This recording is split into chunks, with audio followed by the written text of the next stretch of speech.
Mutton குழம்புக்கு பார்த்துக்குங்க, வரமிளகா போட்டுக்கணும். அப்புறம் வந்து பார்த்தீங்கன்னா கருவேப்பிலை போட்டுக்குங்க. கருவேப்பிலை போட்டுக்கணும். அப்புறம் வந்து கொத்தமல்லி போட்டு. ஈரோடு மாவட்டத்தில் அதிகமாக கொத்தமல்லி சேர்ப்பாங்க பார்த்துருங்க. நீங்கள் அதே போல் செஞ்சு பாருங்கள், ட்ரை பண்ணி பாருங்கள், நல்லாயிருக்கும். அப்புறம் என்ன பண்ணணும்னா பட்டை சோம்பு போடணுங்க. சோம்பு போட்டுக்குங்க. சோம்பு கொஞ்சம் என்ன சொல்லுக்கு கொஞ்சம் நிறைய போட்டுக்குங்க. சோம்பு போட்டாச்சுங்க.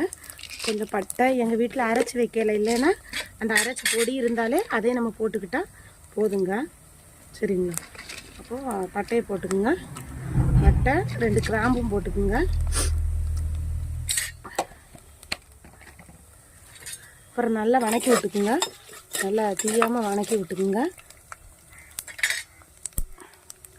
கொஞ்சம் மிளகு,